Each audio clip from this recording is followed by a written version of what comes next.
हो सकता है कि आगे कांग्रेस का एक और बड़ा विभाजन हो।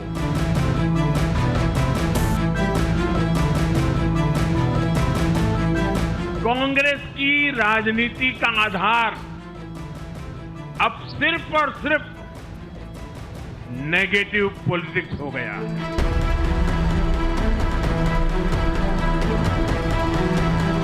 बंगाल वाली दीदी, अब बंगाल की बारी।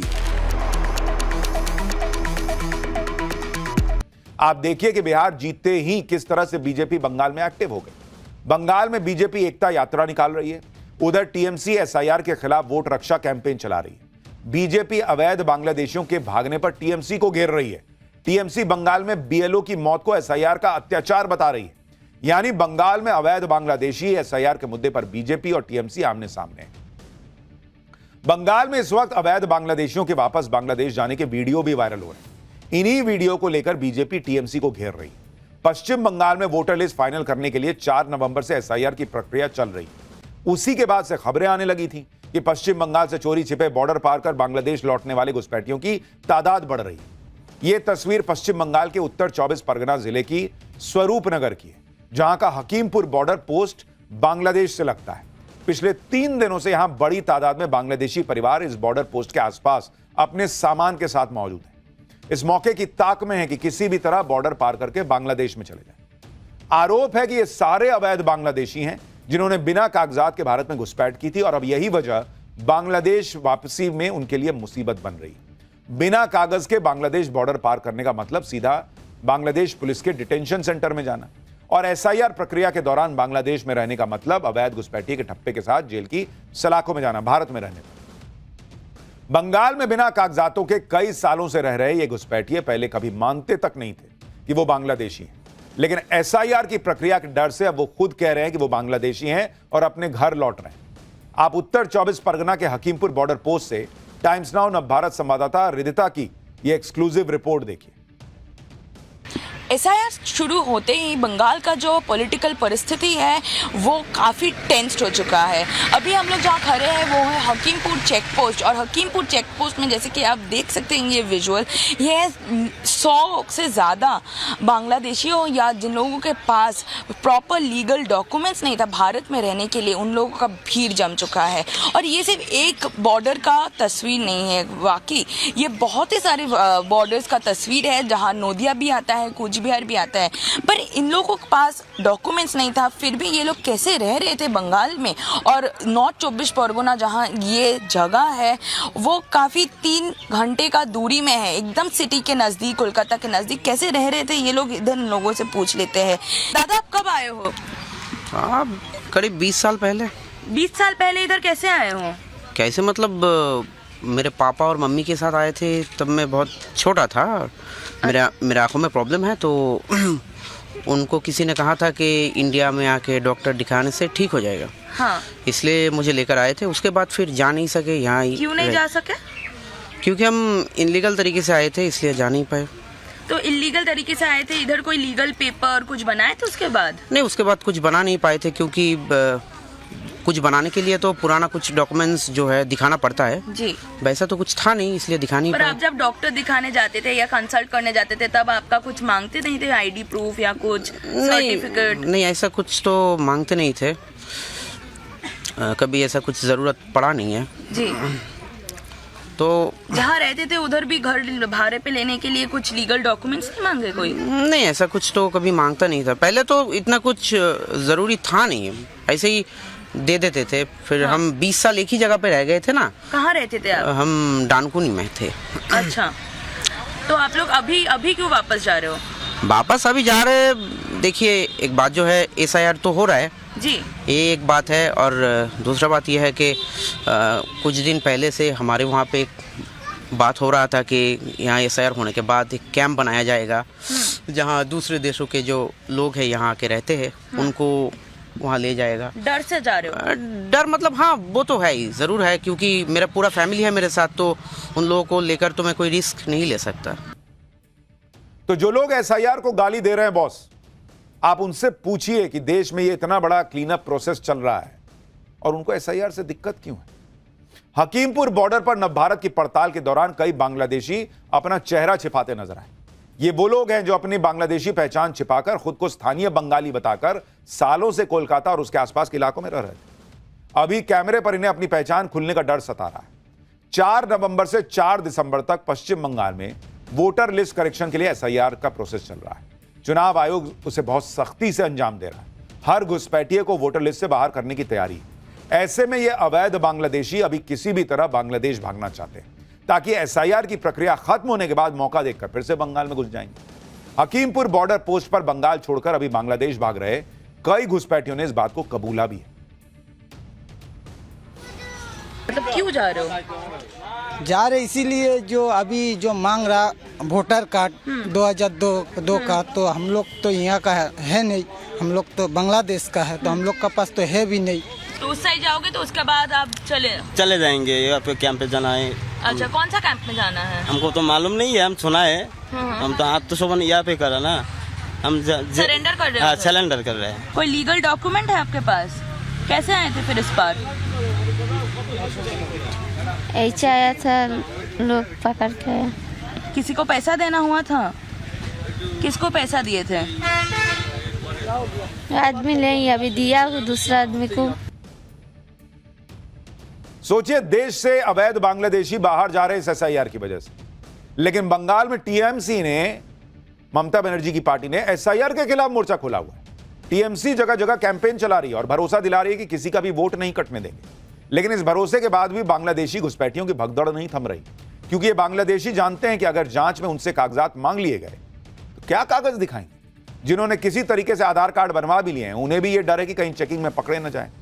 बंगाल से अवैध बांग्लादेश वापस भाग रहे बांग्लादेशी अवैध रूप से जो रह रहे थे वो अब बांग्लादेश भाग रहे हैं। इसकी पुष्टि खुद बॉर्डर की निगरानी करने वाली बीएसएफ यानी बॉर्डर सिक्योरिटी फोर्स ने की है। बीएसएफ के अधिकारियों का कहना है कि बिना दस्तावेज वाले अवैध बांग्लादेशी वापस बांग्लादेश लौट रहे हैं और पिछले कुछ दिनों में इनकी संख्या काफी बढ़ गई। बीएसएफ अधिकारियों के मुताबिक नॉर्थ 24 परगना और मालदा जिले में ऐसे अवैध बांग्लादेशी वापस अपने वतन लौटने की तादाद जो उनकी है उसमें बड़ा जंप आया है। पहले इस तरह के अवैध बांग्लादेशियों का अपने वतन लौटने के मामले में मुश्किल से डबल डिजिट का नंबर आता था, लेकिन अब इनकी संख्या सैकड़ों में पहुंच गई है। बीएसएफ अधिकारियों का कहना है कि हर दिन करीब 100-150 केस ऐसे सामने आ रहे हैं। बीएसएफ के मुताबिक जो लोग बिना दस्तावेज के हैं उन्हें बॉर्डर गार्ड बांग्लादेश को सौंप दिया जाता है। अगर वो इन्हें एंट्री नहीं करने देते हैं तो फिर दूसरा विकल्प अपनाया जाता है। बीएसएफ अधिकारियों ने दावा किया है कि जो लोग वापस बांग्लादेश लौटना चाहते हैं उसमें से ज्यादातर वो हैं जिनके पास कोई दस्तावेज नहीं। बीएसएफ के दावे के मुताबिक एसआईआर और जो वेरिफिकेशन ड्राइव चल रहा है उस वजह से ही ये बांग्लादेशी वापस भाग रहे हैं। बांग्लादेशियों के अपने देश लौटने की तस्वीरों और आंकड़ों को लेकर बीजेपी ममता बनर्जी सरकार पर फायर। अवैध बांग्लादेशियों को शरण देने का आरोप लगा रही है। बीजेपी कह रही है कि ममता बनर्जी बंगाल को बांग्लादेश बनाने की साजिश रच रही है। सुनिएगा। अब बंगाल की बारी है। बंगाल की बारी इसलिए है, बंगाल को बांग्लादेश बनाने की साजिश ममता बनर्जी का है वोट के लिए, और वहां रेड कारपेट बिछा के रखी है बांग्लादेशी और रोहिंग्या के लिए। वहां की जनता भयभीत है, खास करके हिंदू।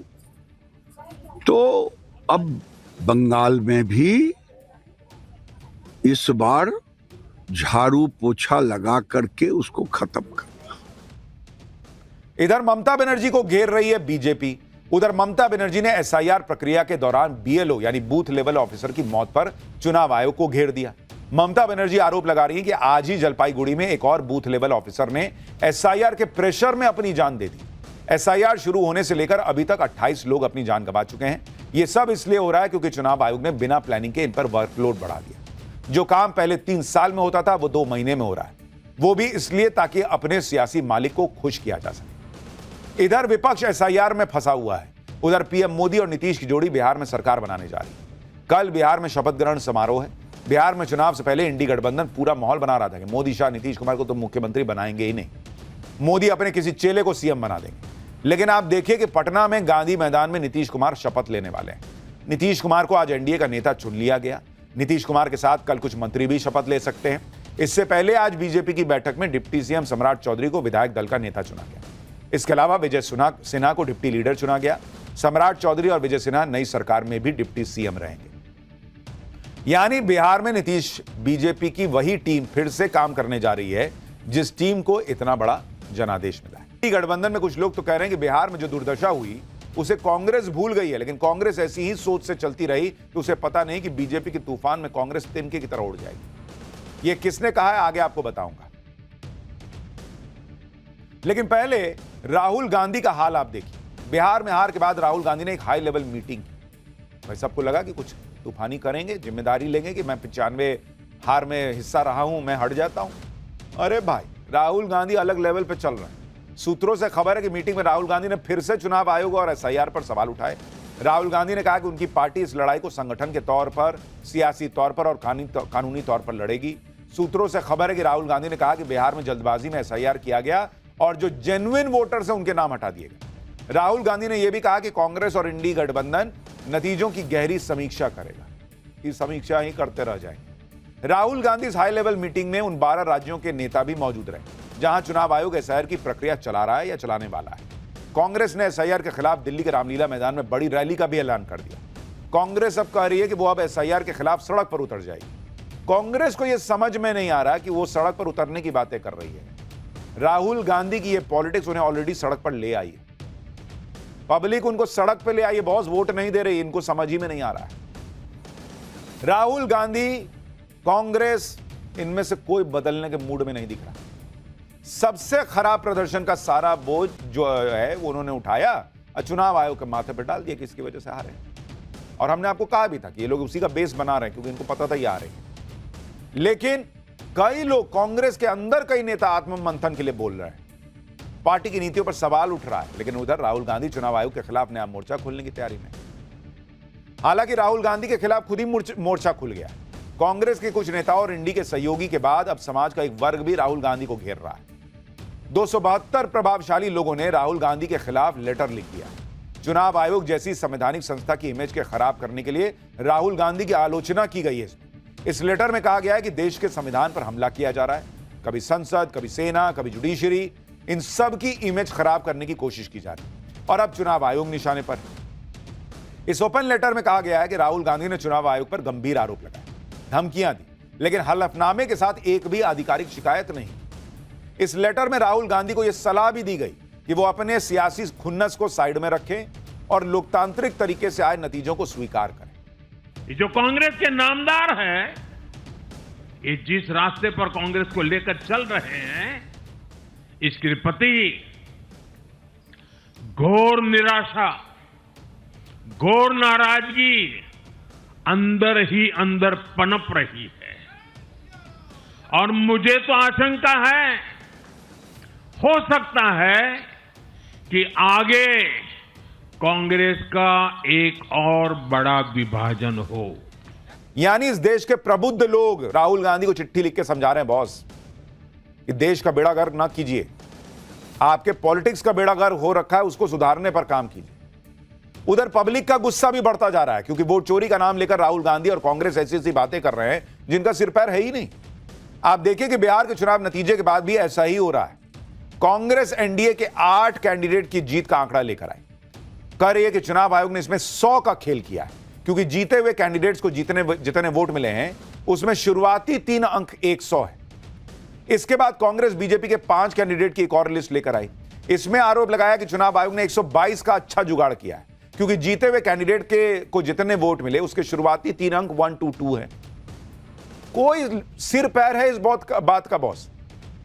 जिसको भी मान लीजिए कि अगर वोट मिल रहा है और उसमें शुरू में 100 आ गया, उसके पीछे कुछ भी हो तो वो वोट चोरी हो गई। कांग्रेस की क्या हालत हो गई है कि मतलब अपनी गलती न माननी है, अपने आप को बचाना है, गांधी परिवार पे सवाल ना उठ जाए और इनके चेले चपाटों पे कोई सवाल ना उठ जाए, इसके लिए ये लोग कुछ भी लॉजिक लेकर आ रहे हैं जिसका कोई सिर पैर नहीं। जो सोशल मीडिया पे चल रहा था उसे कॉपी पेस्ट किया, चिपका दिया और इसी वजह से इन लोगों की क्रेडिबिलिटी जो है वो घास चरने जाती है। क्रॉस चेक तक नहीं करते हैं, फैक्ट चेक तो दूर की बात है।